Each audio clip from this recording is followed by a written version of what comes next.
Vamos detalhar alguma coisa para a gente ter a compreensão.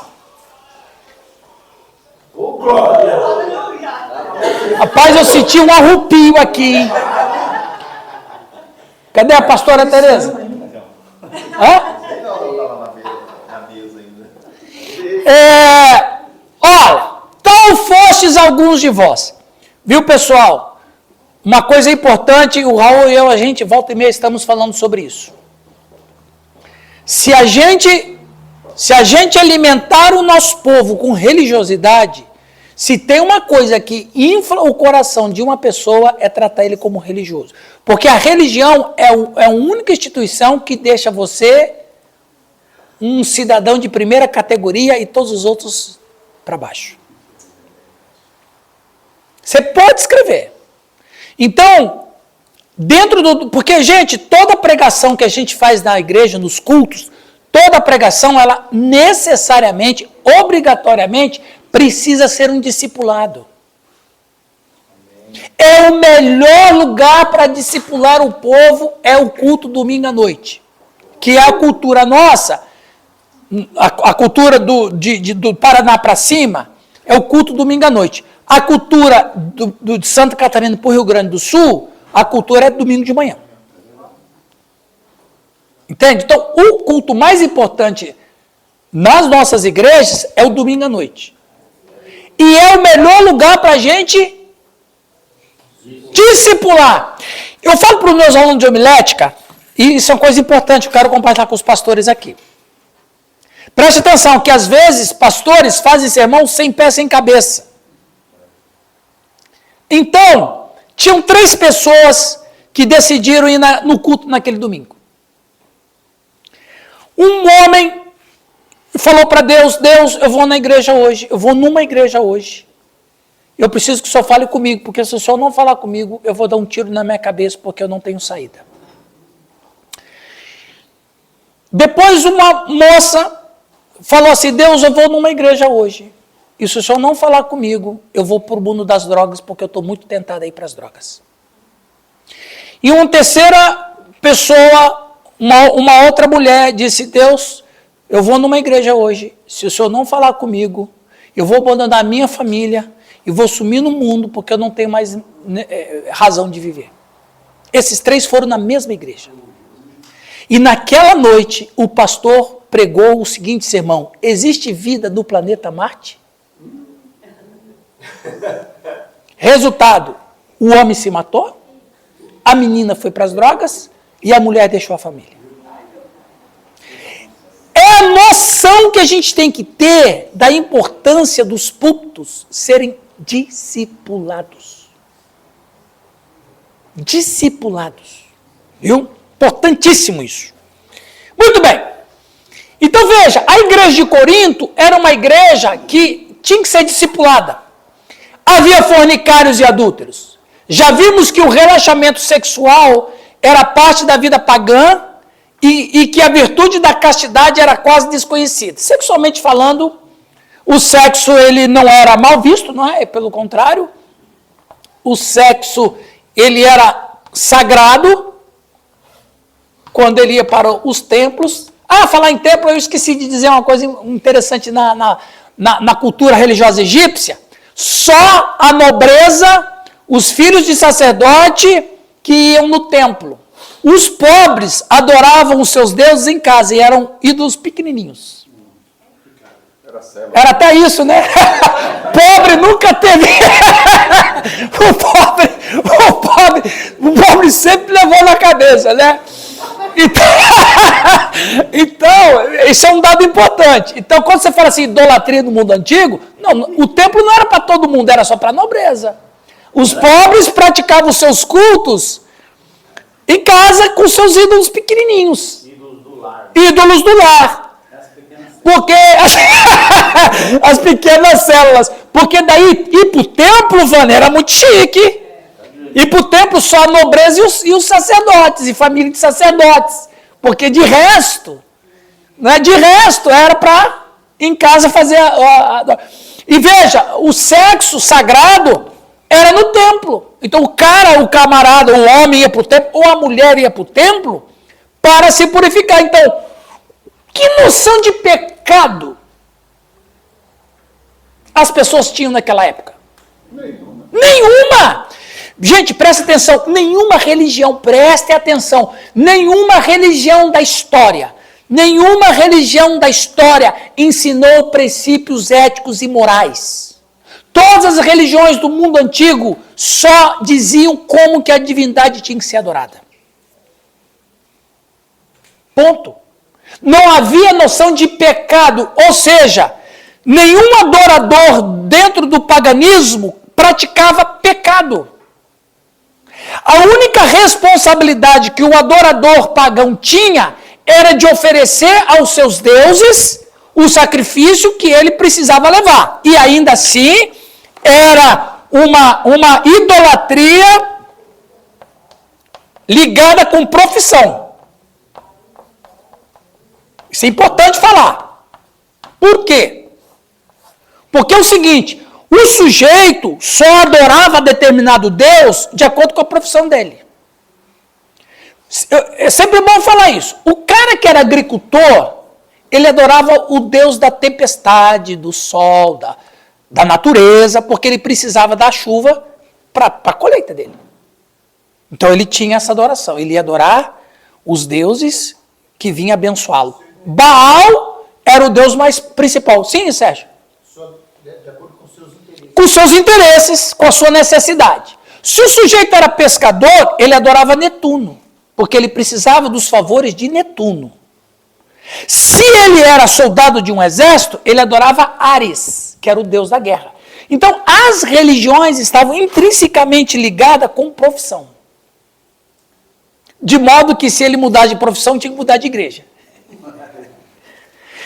Por que eu digo isso? Porque dentro dessas religiões pagãs, Tereza, não ensinava que tinha que amar o próximo, que eu não faz isso, que isso é pecado. Eles não tinham noção disso. Aí você chega à igreja de Corinto, que vai para o templo, para adorar a deusa da fertilidade, principalmente homens casados e mulheres também, eles iam para os templos, principalmente o templo de Afrodite, para ter aquele culto a Afrodite, para que a sua esposa dê filhos. Ah, vai lá, mas era tudo safado. Não, não era safado, era uma questão religiosa. Safado se fazia na rua. Entende? Então, noção de pecado era uma coisa desconhecida de quem praticava as religiões. Porque todo mundo que ia numa religião ia para adorar o Deus, para o Deus o abençoar. E isso a gente tem que tomar cuidado. Porque tem muitas falas de pastores aí que tá flertando com o paganismo, viu? Tua bênção está aqui, deu dízimo para você ser abençoado aqui, vem para o culto aqui, se você não vir no culto aqui, Deus não te abençoa ali. Percebe? Todas as ações que a gente faz para Deus tem que ser ações voluntárias e espirituais, como atos de adoração. Passou disso é paganismo. Você está ensinando as pessoas a serem fiéis a Deus para a vida funcionar, como no paganismo antigo. Mas os católicos têm isso, né? Por exemplo, o santo do casamento. Exatamente, ele tem uma especialidade. São Cristóvão, santo dos caminhoneiros. Sim, sim. São Jorge, cada Deus tem um... Porque, na verdade, o catolicismo, ele é um paganismo com uma roupa cristã. Entendeu? Então, e não somente o paganismo, e não somente o catolicismo, eu não estou falando da igreja católica, porque igreja é instituição, e igreja são pessoas. Eu não estou falando de igreja católica, eu estou falando de filosofia, eu estou falando de forma de crer. Então isso você pode atacar à vontade, como também atacam a gente. Por exemplo, ninguém pode dizer que a minha igreja não presta. O cara só pode dizer que a minha doutrina está errada, aí tudo bem. Aí ele não está falando que a minha igreja não presta. Percebe? Então tá, o catolicismo, ele é um paganismo com uma roupagem cristã, porque os pilares do catolicismo, ele se fortaleceu porque ele associou o paganismo com ele. Senão ele não cresce. Não cresce. Aí você vê que o catolicismo tem paganismo, tem gnosticismo, Tem um monte de outros ismos, até mesmo porque o DNA católico da igreja, o DNA da igreja é um DNA sincrético. E no sincretismo, eu aceito tudo. Pode tudo, aceito tudo e todo mundo fica feliz. Percebe? Hã? Inclusive o espiritismo. Então, e como você disse, o catolicismo ele tem um santo que vai... Aliás, o São Cristóvão é até um santo moderno, né? Porque não tinha carro 500 anos atrás, né? Mas tudo bem. Eu acho que o São Cristóvão, ele era o santo protetor das carroças. Agora ele evoluiu, agora é carro, né? É carro. Então, exatamente. Então, você tem vários santos, tem santo para mulher que é parturiente, tem santo que é para as pessoas que sofrem de dores, tem santo para tudo. São Rizal, para quem tem problema de estômago. Mas essa observação que o Raul faz é uma observação sincera e é cultural, é paganismo. Até os times, São Paulo tem santo, time. Todo mundo. É cultura, está permeado. Então veja, pessoal, falar de castidade, de pecado, de ética e de moral não eram pautas do mundo antigo. Por quê? Porque não era parte da cultura. Ok? Você imaginou Paulo explicando para aqueles irmãos, quer dizer, que não eram irmãos, eram pagãos, isso aí é pecado? Como é que isso entra na cabeça do cara? Ei, pastorzinho, meu irmão, como é que entra? O que é pecado? Pecado é tudo que você faz que Deus não gosta. Mas ele não gosta disso. Mas aí a mente deles, antes da conversão, era uma. Depois que eles se convertem, eles perguntam para Paulo, mas daí como que fica essa questão?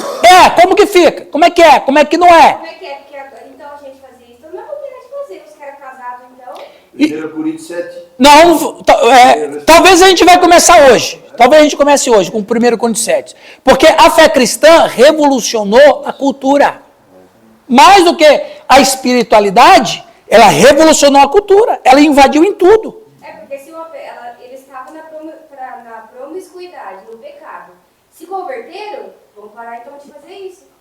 Exatamente, porque eles começam a ter noção de que isso é pecado. Mas a noção de pecado levou 2000 anos para a gente entender. Um exemplo disso na história. A gente não entende ainda, né? E tem gente que não entende ainda. Um exemplo disso na história é o crescimento do protestantismo, né? Até antes do protestantismo, 80% dos casamentos eram polígamos. Poligamia.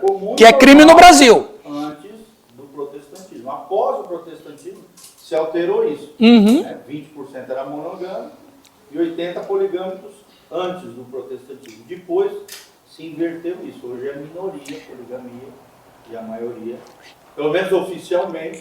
Agora veja, essa questão que você coloca é a questão que Paulo vai dizer. Eu já vos escrevi, eu já vos ensinei. É uma repetência. Porque parece que eles vão se esquecendo mesmo. E que a gente não pode acusá-los disso, porque como é que é? Isso é errado de uma situação, uma outra crise. Você pode imaginar o pavor que era no exército? Porque no exército tem muito cristão. O cristão não vai adorar Ares. E os outros que adoram Ares? E os outros que acreditam assim, se não adorar Ares, a gente vai perder a guerra. Você imagina? E mais, as festas corporativas, que a gente vai falar isso em 1 Coríntios, não hoje, mas no segundo semestre. E as festas corporativas que eles faziam? Que eram festas mensais, onde eles faziam festas que adoravam os seus deuses, porque os deuses estão abençoando a agricultura, os deuses estão abençoando o comércio, os deuses estão abençoando a economia. E se o cristão não participar disso, ele pode quebrar o efeito das bênçãos dos deuses, porque algum deus não vai gostar. E outra, os deuses antigos, eles eram conhecidos por sua vaidade. Por sua vaidade. Entendeu? Então, às vezes, essa questão da trindade é interessante, né? Porque algum cristão que tem essa cultura, ele poderia dizer assim, vem cá, mas se eu adorar só para Jesus, o Espírito Santo vai ficar com ciúme? Porque era paganismo.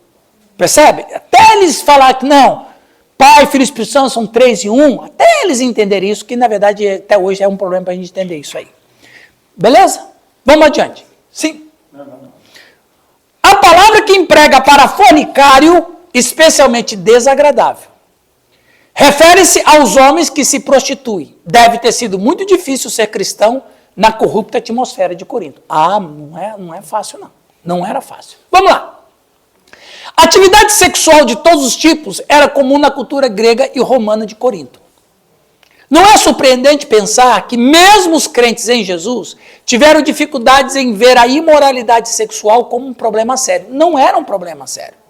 Na mente e na cultura deles, definitivamente não era. Argumentos a favor do sexo não regulamentado fora do casamento parece ter incluído 13 ideias equivocadas. Primeiro, que nada é pecaminoso para os cristãos porque não estamos sob a lei. Então, na verdade, isso aí é pecado como Paulo ensinou, mas já que a gente não está na lei, não é mais pecado. Segundo lugar, esse desejo sexual é como qualquer outro apetite humano. E a coisa mais natural a fazer quando estamos com sede é beber. Então, na mente deles é o seguinte: eu estou com sede, eu bebo. Eu estou com fome, eu me alimento. Eu quero sexo, eu faço. Por isso que Paulo vai dizer, os estômagos por os alimentos e alimento para o estômago. Ou seja, a questão sexual para eles, na cultura, era como qualquer outra necessidade do organismo. Como é que você vai mudar isso? É a mesma coisa que você chegar e dizer assim, ó, tomar café é pecado. Vamos dizer que fosse pecado. Vamos dizer. Na nossa cultura, tomar café é... Acabamos de tomar um café, qual o problema de tomar um café? Se chega alguém aqui de outro planeta e fala assim, olha, eu tenho uma nova proposta de vida para vocês. Ah, que proposta você tem? Ah, eu tenho uma proposta que vai deixar vocês umas pessoas mais felizes da Terra. Ah, o que que é? Aí eu tenho uns ensinamentos. O primeiro ensinamento, vocês têm que parar de beber café. Por quê? Qual o problema? Onde é que o café atrapalha a minha vida pessoal? Percebe? E nós vamos fumar maconha. Então, ou seja, como é que fica? Então, quer dizer, para eles, sexo e a necessidade de sexo era a mesma necessidade de se alimentar, ou beber, ou dormir, ou descansar. Era uma necessidade do corpo, como uma outra necessidade qualquer. Pode falar, irmão. Um outro ingrediente nisso é que a mulher ali, ela era objeto. Sim. Não era o homem. Não é como hoje, né? Aham. Agora você tem que dar uma rosinha para a mulher, para ficar com vontade. Não. Lá é o seguinte, entra aí. É o homem ali. Não é? Dentro desse contexto sexual. Exatamente. Então, a mulher, inclusive, viu, Raul? Esse ponto que você está falando é interessante, eu falei isso acho que na outra aula, que a mulher ela era proibida de sentir prazer e dar prazer para o homem. Se ela é uma mulher casada, distinta, séria, só servia para gerar filhos legítimos. Então, nem o direito dela ter prazer, ela poderia ter. Ok? Então, aquela história, democracia grega, né? Vocês sabem da democracia grega? Ah, que é muito linda a democracia grega. De fato é, mas só que não era bem democracia, porque só tinha direito homens livres. Na democracia de Péricles, exatamente, as mulheres não tinham direito a serem democráticas, os escravos não tinham direito a serem democráticos e os estrangeiros não tinham direito a ser democráticos. Democracia fazia parte de homens da nobreza. A questão da mulher está aí também. Mas vamos adiante. Terceiro, já que o espírito vive para sempre, o que fazemos com os nossos corpos mortais realmente não importa. E isso aqui é até um princípio de gnosticismo que eu falo daqui a pouco.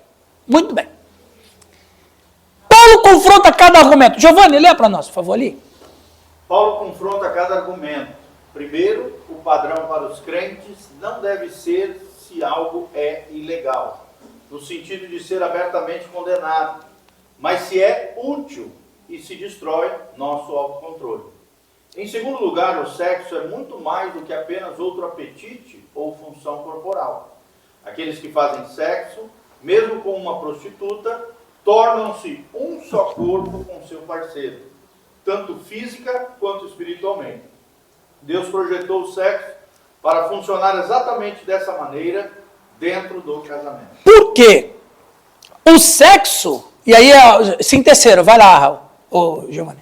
Terceiro, o que um cristão faz com o seu corpo é importante, porque seremos ressuscitados dos mortos, assim como Jesus ressuscitou. Mais do que isso, nossos corpos pertencem a Deus e são feitos para Jesus, assim como Ele é feito para nós.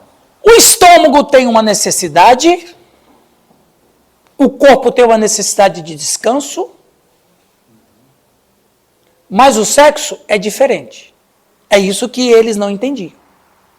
Porque o sexo, ele é tão e simplesmente espiritual. Veja bem, Deus nos deu 5 sentidos. Quais são os 5 sentidos? Visão, audição,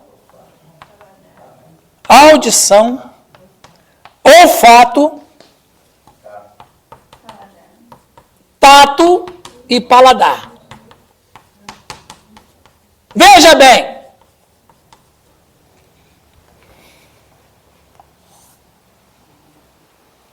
Algumas coisas sobre os sentidos. A primeira coisa é que todos esses sentidos promovem prazer. Todos eles. Quando você vê uma paisagem bonita, jardim florido, o sol saindo no horizonte, numa praia, no mar, promove prazer para nós. A audição também. Escuta uma música bonita. A música, ela promove prazer para a gente. Quando você fala assim, eu gosto tanto dessa música, eu gosto tanto desse hino, é que, na verdade, está promovendo um prazer para você. Olfato. Um perfume gostoso, o cheiro de uma comida gostosa, uma flor cheirosa, promove prazer. Tato. É a mesma coisa. Se você tocar numa superfície lisinha, né? Nossa, que roupa, que seda gostosa, E o paladar também. Que comida gostosa. Então, os 5 sentidos, Deus nos deu para que haja prazer. Só que todos eles mexem com o nosso sentido físico. A única coisa que não mexe com o sentido físico é isso aqui, ó. Aparentemente.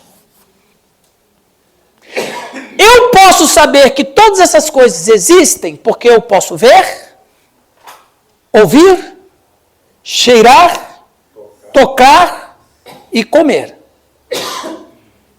Mas e o amor? Como é que eu posso sentir o amor? Só tem uma maneira da gente sentir o amor. A única maneira da gente sentir o amor é através da relação sexual. Por quê? Porque a relação sexual, ela entra num estado tão profundo de amor que quando o homem ejacula ou a mulher tem orgasmo, mais do que isso, ele e ela estão sentindo satisfação numa outra esfera. Plena. Então, não é somente um ato de ejacular, porque muitos homens ejaculam, mas não sentem prazer. Muitas mulheres podem até ter orgasmo, mas não se sentem satisfeitas. Por quê? Porque a relação sexual só tem sentido quando ela é feita na esfera do amor. Por isso que o homem, ou a mulher, tanto faz, são promíscuos. Por quê? Porque a promiscuidade é aquilo. Eu vou de mulher em mulher, mulher em mulher. Eu estou procurando o quê? Eu estou procurando realização humana. Eu procuro uma realização humana. Eu preciso me sentir saciado na alma. Aí então o camarada é promíscuo. Ele vai com mulher e não encontra. Aí ele vai com homem. Homem. Ele não encontra. Aí ele vai com criança. Vai, não encontra. Aí vai para os animais. Vai para a bestialidade. Por quê?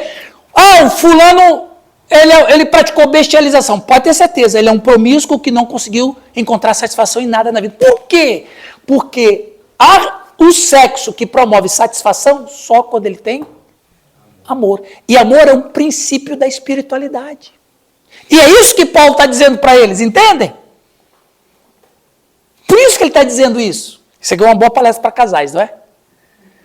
Por isso que ele está dizendo o seguinte, ele está exaltando o sexo, dizendo o seguinte, o sexo como vocês têm como cultura, não é o sexo que Deus criou. O sexo como cultura de vocês é um sexo que não é de Deus. É animalesco, é carnal, é diabólico. Deus está fora disso, por isso que vocês são insatisfeitos, por isso que tem 1000 prostitutas e nenhuma realiza vocês, por isso que você tem 3 prostitutas a cada 10 metros uma da outra e nunca se satisfazem. E aí ele está falando agora, você pega todas essas informações, pega numa igreja de Corinto, que vê que sexo é uma coisa tão como comer e beber. Não, meu. Não. Sexo é espiritual. Você imaginou por que Paulo falou assim que quando o homem dorme com uma prostituta, ele tá tendo uma união espiritual com ela? Porque é prostituta que não faltava lá em Corinto. Ele não fala a mesma coisa para as outras cartas. Éfeso, Tessalônica, não precisa. Corinto precisava. Era uma prática comum, rotineira, corriqueira. Mas olha lá, eu senti que eu deveria falar um pouquinho rapidamente sobre sexualidade com a gente, para a gente entender Corinto, tá ok? Os desvios de Corinto. Alguém lê para nós esse slide? Bem alto. A sexualidade que penetra todo o nosso ser não será expressa no nível físico no corpo, mas terá sua expressão nos níveis anímico e espiritual. É por isso que recebemos sexo físico. Ele é projetado para nos ensinar como somos, quem somos, qual é o nosso papel. O ser humano só se realiza sexualmente nas relações heterossexuais. Exatamente. E por que nas relações heterossexuais? Uma delas quais é porque o verdadeiro amor só pode vir, estou falando do verdadeiro amor, aquele amor que Deus nos deu, só pode vir através de relações heterossexuais. Macho e fêmea. Deus já nos criou potencialmente para isso. Ish, Ishar, né? Não sei o quê. Ish, Ishar. Ish, o que tem ponta. Não é assim que a gente fala com plug? Pega o plug macho. Aí você tem que pegar uma entrada fêmea. Mas olha que coisa mais pornográfica. Mas esse é o sentido mesmo. O que tem ponta, ish, e ishar é o que é côncavo.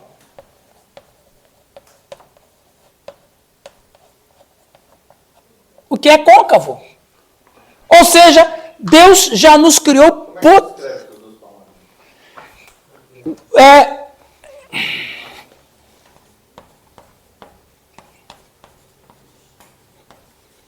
que Adão falou para ela, né? Isso. Eu sou ish. O homem é ish. Você olha, ish. A mulher que Não sei o que, o meu marido. Ish. É ish mesmo.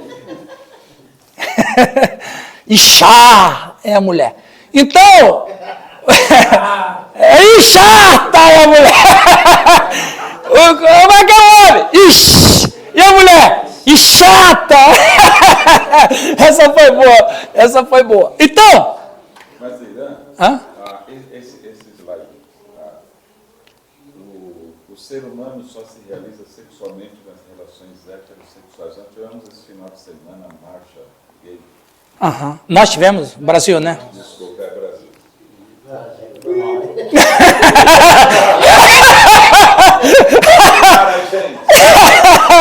Pode falar. E loucura, né? Loucura. Porque são milhões de pessoas que têm, entre aspas, Tudo corintiano. realização sexual. Né? Uma realização sexual. Sim. E mostrar isso para eles, eu falar que está por fora. Exatamente. Né? Então, tanto na parte física e nesse mundo espiritual que entendemos nós no movimento diabólico, infernal, Sim. horrível, porque colocaram ali, não sei se vocês viram, uma cruz, uma pessoa crucificada e o cara se enrolando na Mas isso aí pode, isso aí pode. Você não pode dizer que o homossexualismo é pecado, mas isso aí pode. Você não pode dar uma opinião, mas eles podem fazer coisas que nos agridem. É terrível. Veja bem, eu estava falando com o Sérgio ali no café. É a mudança da... O que rege na nossa vida? Cultura. Exatamente. É uma troca. Presta atenção. A forma como a ideologia cultural marxista está fazendo hoje, ele quer ressuscitar o paganismo que o cristianismo baniu. Ou seja, não é novo. Isso aqui não é novo. Só que já está extirpado da sociedade ocidental 2000 anos, meu amigo. Então estão querendo trazer de volta. Percebe? Então, a fé cristã, ela varreu a forma errada de se viver através da pregação do Evangelho. A ressurreição dessas práticas vai vir por instituição. Ok? É uma tentativa de ressurreição. No caso lá, o estudo dos imperadores romanos, traz para nós uma vida totalmente... Dos 15 imperadores, só o Cláudio não era gay. Então, a igreja romana nasceu lá. Quem se chama Cláudio aí? Beleza, hein? A igreja romana nasceu lá. Por isso costumes também. Então parece que nós já está hoje. Isso. Só que a prática homossexual, ela começa na Babilônia, na verdade, no tempo de Estar. Aqui começa a história Estar, né? Que era a esposa de Marduk. Ou seja, eles eram heterossexuais, mas os seus adoradores se corromperam, até nisso, né? Mas é isso aí vem vindo, né? Muito bem. Ô pastor, você falando dessa questão, você falou dos afeminados, que Paulo... Não, ainda não falei, não. Não, você vai chegar. Teve um pastor que pregou em Araruna, do Rio de Janeiro, o camarada foi para Portugal, casou com um homem. Lá da sua igreja? Não. Agora é sarado. Não, é verdade, um tal de Anthony, um pastor que pregou na região aí. Não. Olha. Ele pegou na oitava? É só o pastor principal. Foi para Portugal e casou com um homem. Então, ele achou o amor dele lá, uai. Mas ele já tinha tendência lá do amor. Ele era da sua igreja, Lausa? Ele era da sua igreja? Não, Passou lá. Passou lá? passou nesse pessoa. Como que você acha? Vamos pra igreja As Você tá uma igreja que não dá. Viu? Ó, o pastor Calixto está tocando num assunto. Ele tocou num assunto que eu não sei se eu falo agora, ou se eu... Não, porque você demanda uma palestra para falar sobre isso. Dá uma pincelada. Olha, primeiro, viu, nós temos que fazer como o apóstolo Paulo. Primeiro tem que enfrentar a cultura. Entendeu? Depois que você enfrenta a cultura, porque essa é a cultura que está querendo ser dominante no Brasil. O que o pastor Calixto está perguntando é que tem muita gente chegando nas igrejas que são pessoas homossexuais. Então, como é que a gente trata isso? Trata como pecado? Trata como uma situação aceitável? Trata com amor? Afinal de contas, como é que a gente trata isso? Trata como doença? Trata como o quê? Como o que se trata? Bom, primeiro, a gente pode, na minha opinião, chegar uma pessoa que está começando a frequentar a comunidade, tem que ver se ele veio àquele culto, se ele quer ser membro da igreja. Muitas questões, né? Tem que avaliar cada questão uma situação. Então, ele está chegando, ele é um gay, ou ela é uma gay, ou um travesti, enfim. E igreja é para isso também, né, gente? A igreja existe para ser luz, como nós falamos hoje.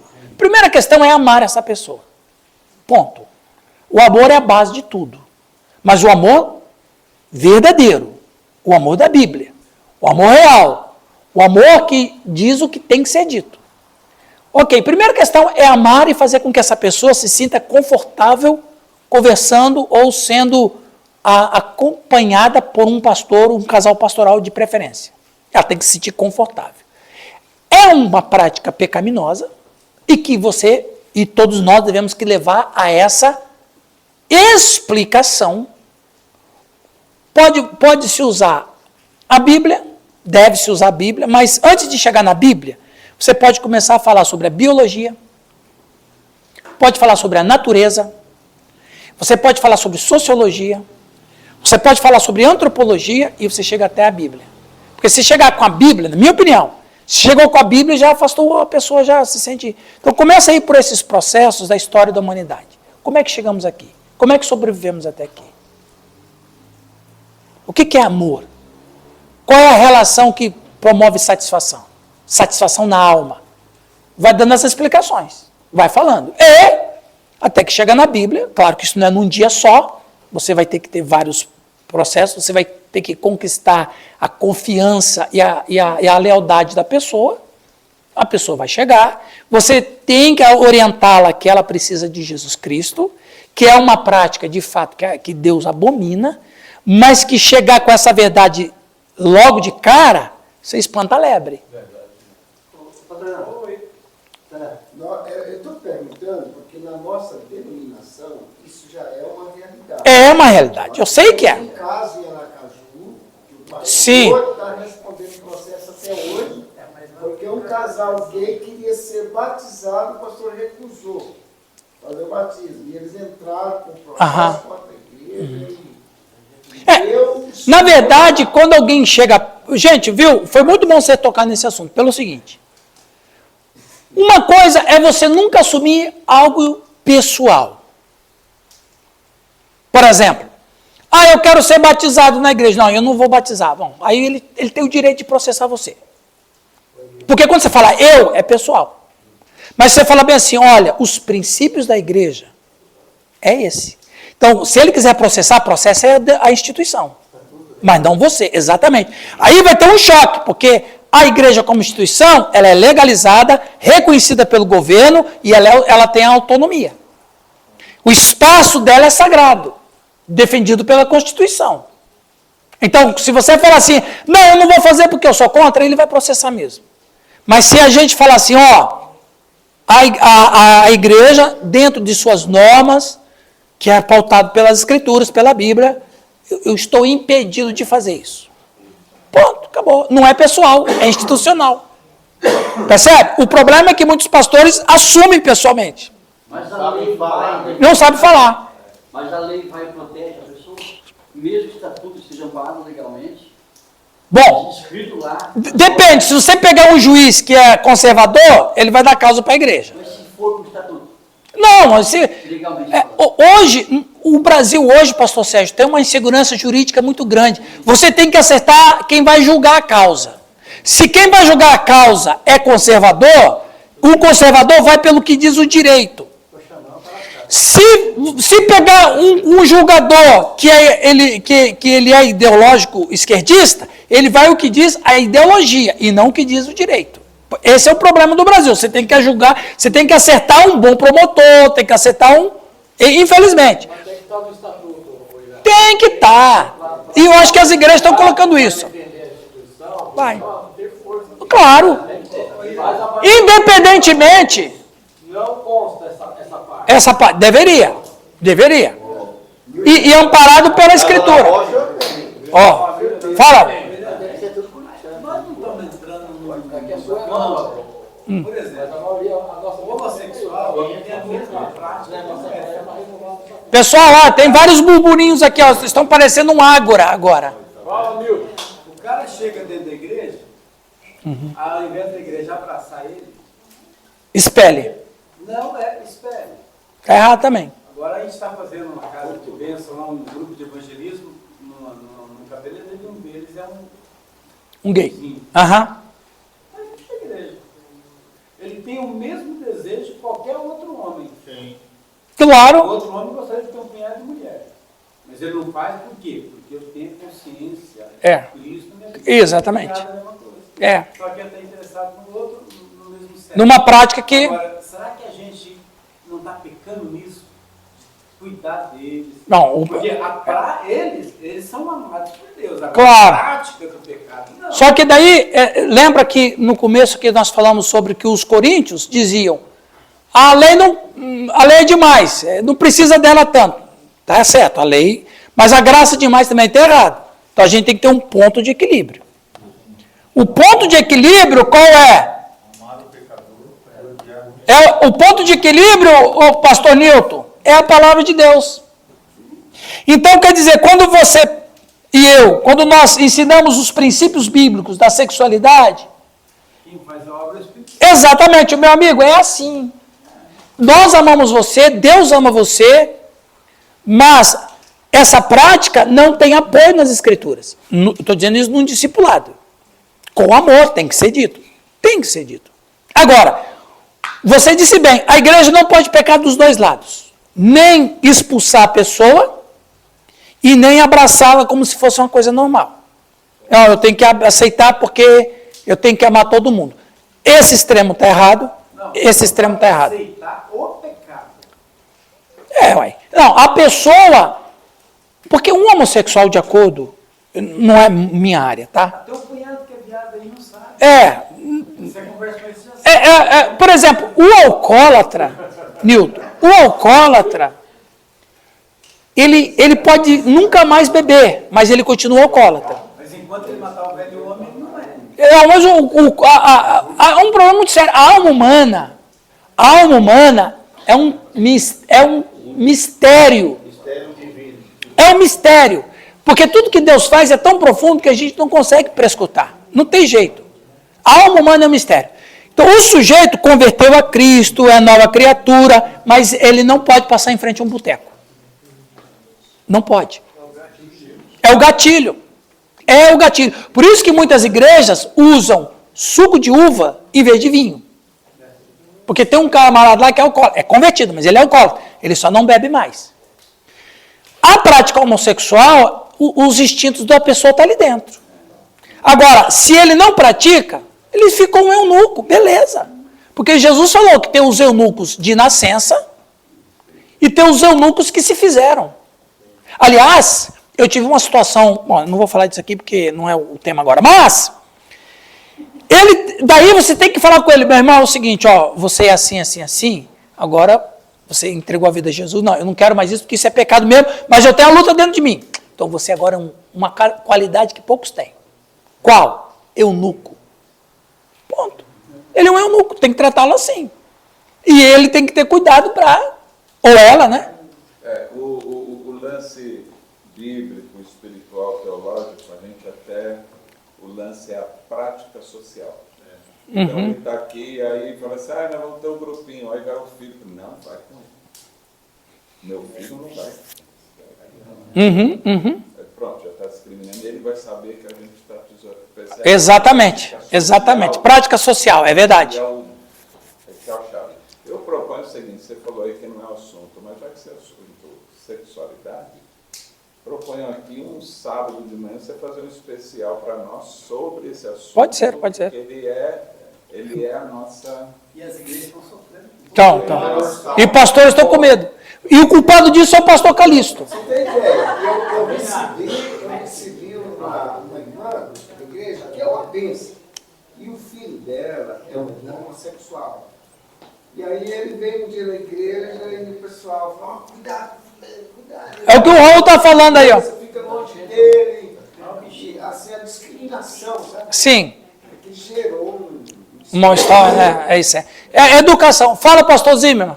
Não, a gente sabe também pela experiência pastoral e de cuidar que a maioria deles vem de um histórico de abuso sexual. Sim. Às vezes, em vez de apontar o pecado, conhecer a história e aplicar 1 Pedro 1,17, porque não foi resgatado nem com prata nem ouro, mas com o precioso sangue de Jesus, toda a vã maneira de viver. Exatamente. Exatamente. É uma história tanto herdada dos pais, no sentido de abuso até Sim. Então, às vezes, a gente ajuda muito mais indo na raiz, que Jesus é o machado, do que tentando mexer com o pecado na sua forma exterior. Entendeu? E o segundo ponto, que eu vejo que hoje é crucial nas igrejas é Hebreus 13:4. Sim. Nós ainda cremos que o casamento deve ser honrado por todos. Sim. E o leito conjugal, coito, levado puro, porque Deus vai mandar para o inferno, no texto original, vai separar os imorais, que praticam fora do casamento, e os casados, adúlteros, que são casados, estão mantendo. Sim, que continua por fora. E hoje não entende, não ensina os filhos já vão para o casamento todo enrolado no sexo, ou na intimidade. A minha esposa fala que antes, muitos casais cristãos hoje, infelizmente, quando vão se casar, já fizeram o test drive, né? Olha, e o mais triste, a gente é conselheiro familiar há muitos anos. O mais triste eu vi hoje, quando a gente vai trabalhar com um casal que estão com crise, pergunta como é que foi o histórico do namoro de vocês? Casaram, já casamos. Mas e a intimidade de vocês? Praticaram sexo anal, praticaram sexo oral, tudo só preservar a virgindade. Quer dizer, a mentalidade, o princípio de Hebreus 13:4 não está sendo ensinado pelos pais aos filhos, e nem as igrejas.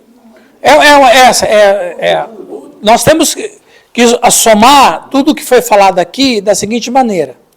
Nós temos que tratar como pecado, é verdade, e Jesus é o machado, mas antes de chegar ao machado, vamos tirar um galinho aqui, vamos tirar outro galinho ali, porque se meter, vai devagar aqui, tira um galinho ali, mas sempre com a palavra de Deus como regra. Fala, irmã. Está sendo abordado nas pessoas que chegam dessa forma, né, com essa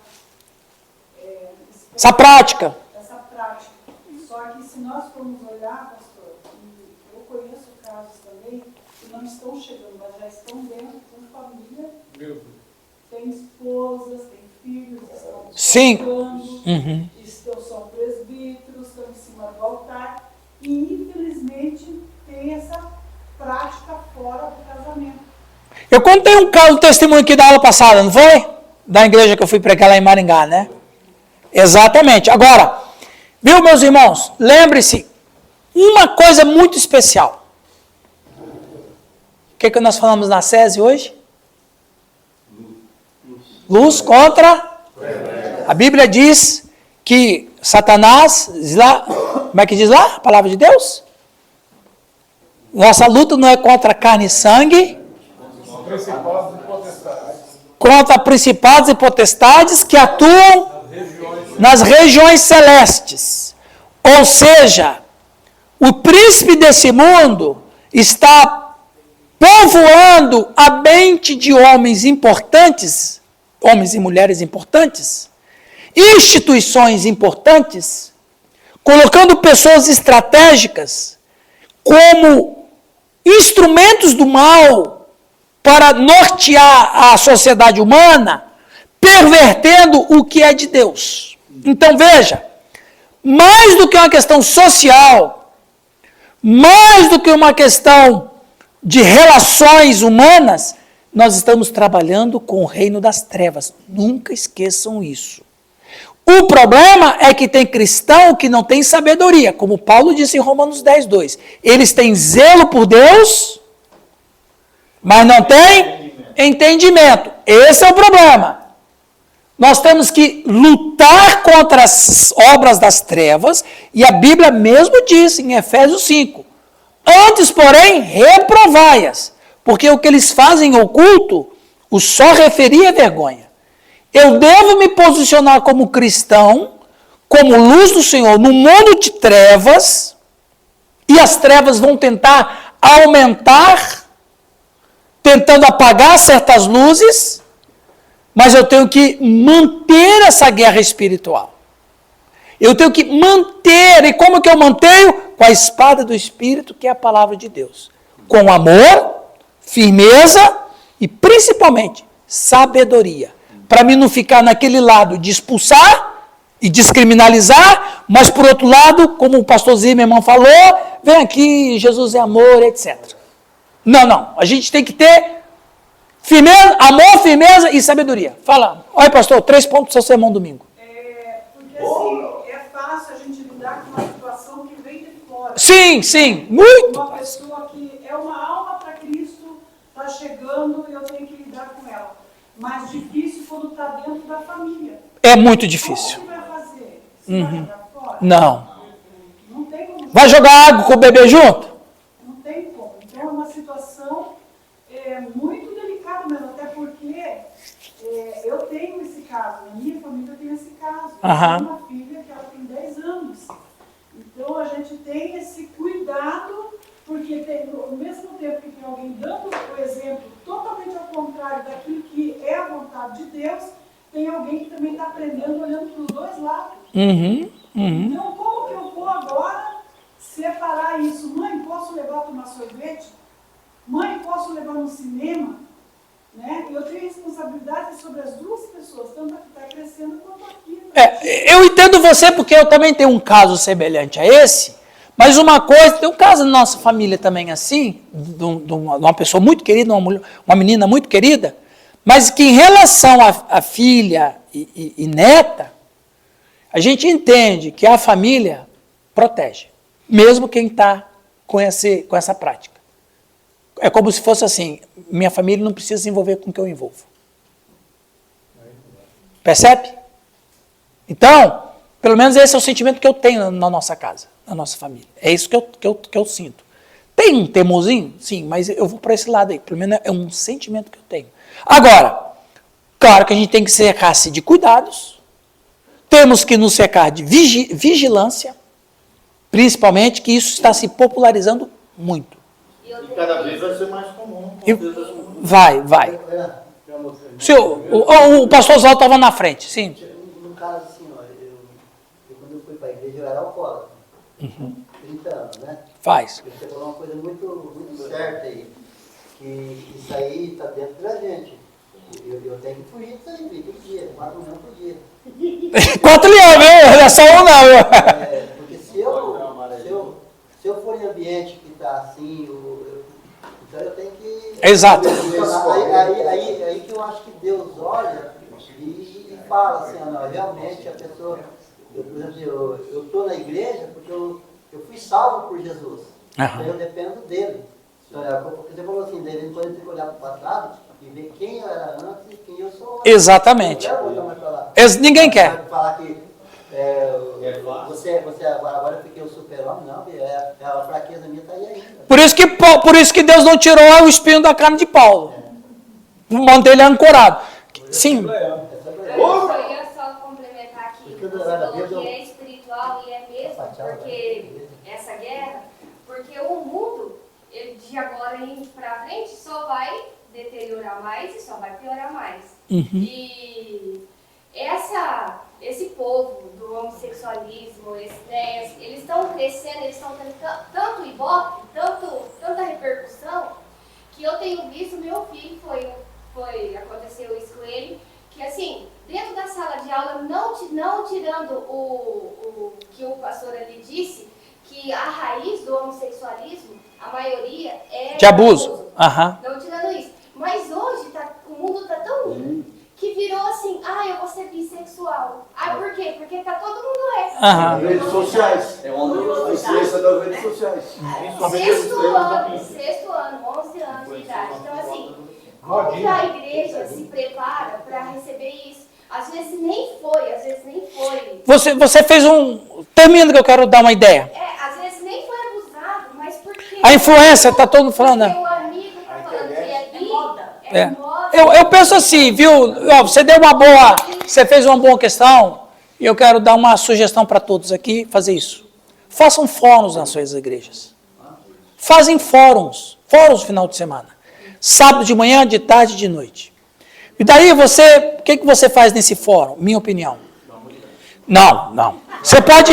Porque, olha, eu vou falar uma experiência que eu tive. Não. Foi não. Uma experiência que eu tive 25 anos atrás. O que eu fiz? Tinha a questão do aborto. Olha, eu estou falando de 25 anos atrás, quando eu era pastor. Eu fiz um fórum.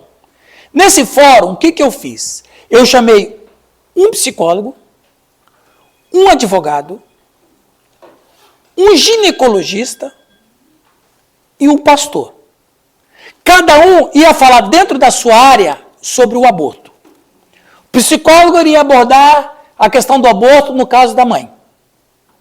O advogado iria abordar o aborto do ponto de vista legal. O ginecologista iria abordar o aborto do ponto de vista físico, biológico. E o pastor iria abordar o aborto sobre a questão bíblica. Gente, foi assim um banquete. Foi extremamente... E aí, o que eu fiz? Então, eu dei para que cada um falasse 10 minutos. Então, cada um falou 10 minutos do seu ponto de vista. Depois que eles falaram, tinha uma mesa lá. Então, o público fez perguntas para eles. Então, aí, pergunta ou para um advogado, para o psicólogo, para o pastor, para o ginecologista. Então, gente, foi assim uma noite grandiosa. Eu fiz isso e foi ótimo para a igreja e para quem participou. De repente, vocês possam fazer fóruns na igreja de vocês. Ok? Pode fazer um fórum lá na igreja, porque esse, como ela disse lá, seu nome é... A Maria. A Maria falou, e eu senti na fala dela uma preocupação. E eu senti na fala... Olha, ele provocou e saiu. E eu senti na fala do Calixto uma preocupação. É, né? Tá, né? É, né? É, né? Tá com problema. Então o que nós podemos fazer? Minha sugestão, viu? E a sua preocupação é muito importante, todos nós. É que produza, o Giovanni mesmo, o pastor Giovanni é fera para essas coisas também. Promova um fórum na igreja de vocês. Escolha um tema.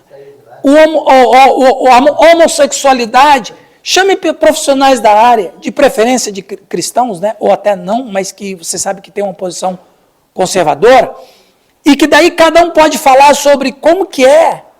E eu acho que, sabe, um dia inteiro para falar disso aí. E não vai resolver, mas vai dar um respaldo muito bom. Com isso aí, a ideia é legal, mas estejam vocês, pastores, preparados para o fórum. Por quê? Pelo fato de estar dentro do ambiente da igreja, esses próprios que vocês convidaram, no final vai olhar tudo para você e vai falar, e aí, o que o senhor acha? Alguém vai falar. Então, se vocês não estiverem preparados... Não, e conhecer as pessoas que vão chamar também. E conhecer as pessoas. Gostou da minha ideia? Então, façam isso, que eu acho que vai contribuir e muito com a vida de vocês. Pessoal, nosso tempo acabou. Faltam 5 minutos para meio-dia. Aí, ó, já foi rápido.